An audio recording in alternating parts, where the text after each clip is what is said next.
Russian sleep experiment. Widely regarded as one of the most popular and widest spread creepypastas ever written, the Russian sleep experiment is notorious as much for the gruesome nature of its content as for its plausibility. To this day, a large portion of the articles written about the story are attempts to investigate its validity or to debunk it as a hoax, something that speaks not only to the story's effectiveness but also to the deeper societal anxieties to which the story appeals. For those who don't know, the Russian sleep experiment is a supposedly factual account of experimentation acted out on subjects by the Soviet government and military in the wake of World War II. The experiment, ostensibly meant to explore the effects of sleep deprivation on the human body, was also used to test a new gas that could keep people awake for days at a time. The report documents the degeneration of those experimented upon, individuals commonly referred to within the creepypasta community as the test subjects. The horrifying results of these experiments and the crazed, almost subhuman or demonic creatures it produces are often illustrated alongside the story, with one image in particular being representative of the entire myth. Russian sleep experiment. Creepypasta story. Russian researchers in the late 1940s kept 5 people awake for 15 days using an experimental gas-based stimulant. They were kept in a sealed environment to carefully monitor their oxygen intake so the gas didn't kill them, since it was toxic in high concentrations. This was before closed-circuit cameras, so they had only microphones and 5-inch thick glass porthole-sized windows into the chamber to monitor them. The chamber was stocked with books, cots to sleep on, but no bedding, running water or toilet, and enough dried food to last all 5 for over a month. The test subjects were political prisoners deemed enemies of the state during World War II. Everything was fine for the first 5 days. The subjects hardly complained, having been promised falsely that they would be freed if they submitted to the test and did not sleep for 30 days. Their conversations and activities were monitored, and it was noted that they continued to talk about increasingly traumatic incidents in their past, and the general tone of their conversations took on a darker aspect after the 4-day mark. After 5 days, they started to complain about the circumstances and events that led them to where they were and started to demonstrate severe paranoia. They stopped talking to each other and began alternately whispering to the microphones and one-way mirrored portholes. Oddly, they all seemed to think they could win the trust of the experimenters by turning over their comrades, the other subjects in captivity with them. At first, the researchers suspected this was an effect of the gas itself. After 9 days, the first of them started screaming. He ran the length of the chamber, repeatedly yelling at the top of his lungs for 3 hours straight.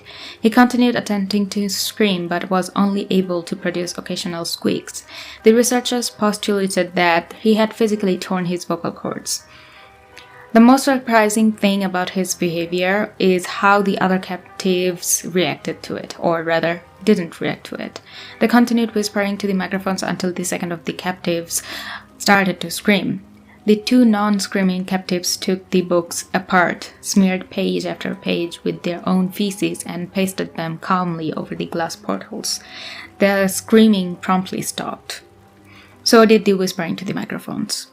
After 3 more days passed, the researchers checked the microphones hourly to make sure they were working, since they thought it impossible that no sound could be coming with 5 people inside. The oxygen consumption in the chamber indicated that all 5 must still be alive. In fact, it was the amount of oxygen 5 people would consume at a very heavy level of strenuous exercise. On the morning of the 14th day, the researchers did something they said they would not do to get a reaction from the captives. They used the intercom inside the chamber, hoping to provoke any response from the captives they were afraid were either dead or vegetables. They announced, "We are opening the chamber to test the microphones. Step away from the door and lie flat on the floor or you will be shot. Compliance will earn one of you your immediate freedom." To their surprise, they heard a single phrase in a calm voice response, "We no longer want to be freed." Debate broke out among the researchers and the military forces funding the research. Unable to provoke any more response using the intercom, it was finally decided to open the chamber at midnight on the 15th day. The chamber was flushed of the stimulant gas and filled with fresh air, and immediately voices from the microphones began to object. 3 different voices began begging, as if pleading for the life of loved ones, to turn the gas back on. The chamber was opened and soldiers sent in to retrieve the test subjects.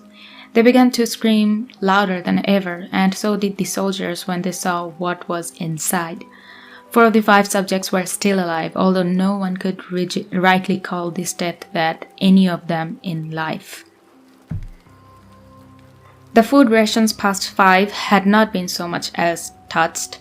There were chunks of meat from the dead test subjects' thighs and chest stuck into the drain in the center of the chamber, blocking the drain and allowing 4 inches of water to accumulate on the floor. Precisely how much of the water on the floor was actually blood was never determined. All 4 surviving test subjects also had large portions of muscle and skin torn away from their bodies. The destruction of flesh and exposed bone on their fingertips indicated that the wounds were inflicted by hand, not with teeth, as the researchers initially thought. Closer examination of the position and the angles of the wounds indicated that most, if not all, of them were self-inflicted. The abdominal organs below the ribcage of all 4 test subjects had been removed, while the heart, lungs, and diaphragm remained in place. The skin and most of the muscles attached to the ribs had been ripped off, exposing the lungs through the ribcage. All the blood vessels and organs remained intact. They had just been taken out and laid on the floor, fanning out around the eviscerated but still living bodies of the subjects. The digestive tract of all 4 could be seen to be working, digesting food. It quickly became apparent that what they were digesting was their own flesh that they had ripped off and eaten over the course of days. Most of the soldiers were Russian special operatives at the facility, but still many refused to return to the chamber to remove the test subjects. They continued to scream to be left in the chamber and alternately begged and demanded that the gas be turned back on, lest they fall asleep. To everyone's surprise, the test subjects put up a fierce fight in the process of being removed from the chamber. One of the Russian soldiers died from having his throat ripped out. Another was gravely injured by having the testicles ripped off and an artery in his leg severed by one of the subject's teeth. Another 5 of the soldiers lost their lives if you count ones that committed suicide in the weeks following the incident. In the struggle, one of the 4 living subjects had his spleen ruptured and he bled out almost immediately. The medical researchers attempted to sedate him, but this proved impossible. He was injected with more than 10 times the human dose of a morphine derivative and still fought like a cornered animal, breaking the ribs and arm of one doctor. When heart was seen to beat for a full 2 minutes after he had bled out to the point there was more air in his vascular system than blood.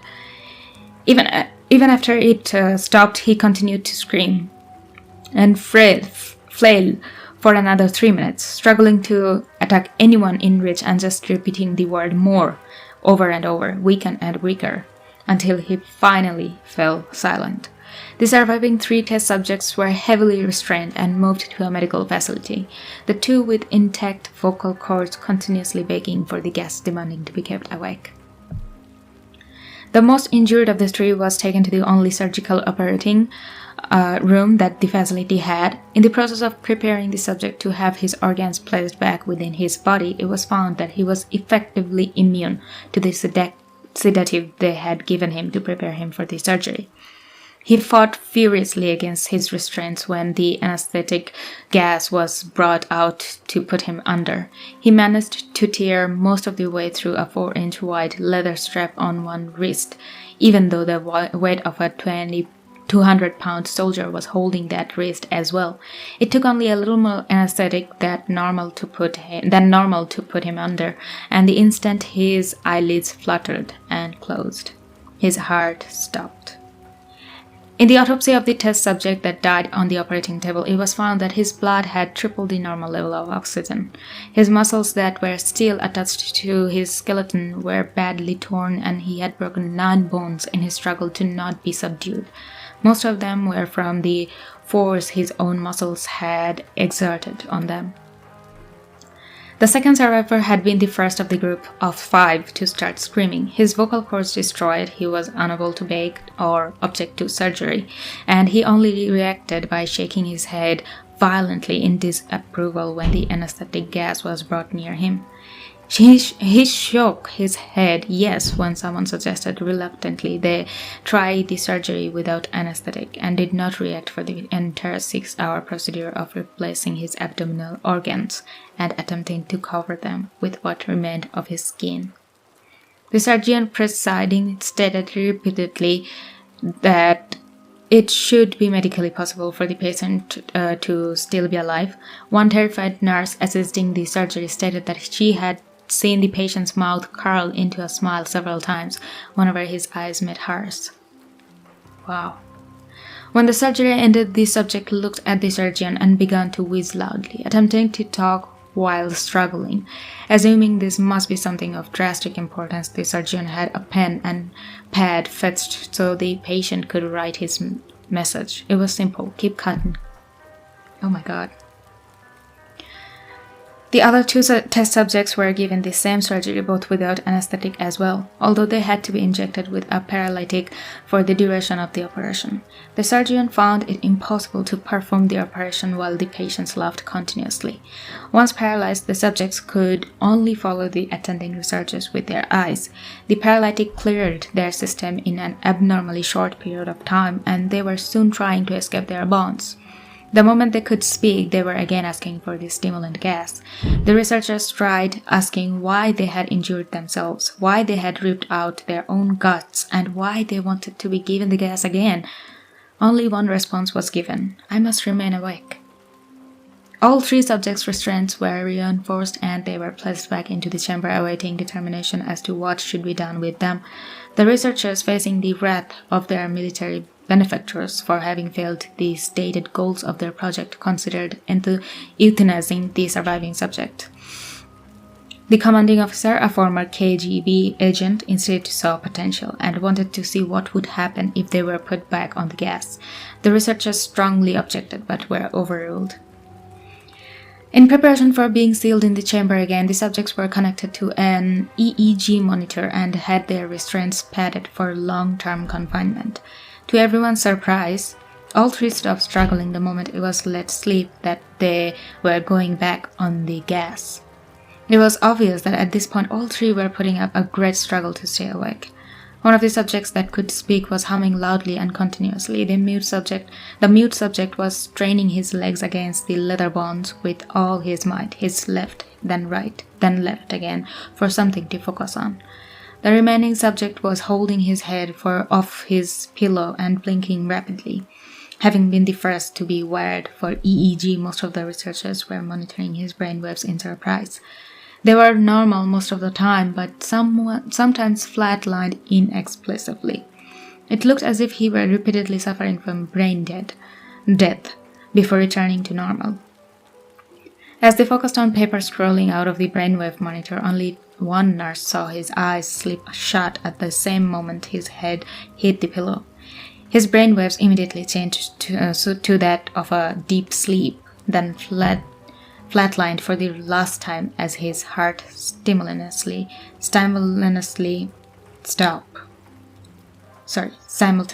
stopped. The only remaining subject that could speak started screaming to be sealed in now. His brainwaves showed the same flat lines as one who had just died from falling asleep. The commander gave the order to seal the chamber with both subjects inside, as well as 3 researchers. One of the named 3 immediately drew his gun and shot the commander point blank between the eyes, then turned the gun on the mute subject and blew his brains out as well. He pointed his gun at the remaining subject, still restrained to a bed, as the remaining members of the medical and research team fled the room. "I won't be locked in here with these things, not with you," he screamed at the man strapped to the table.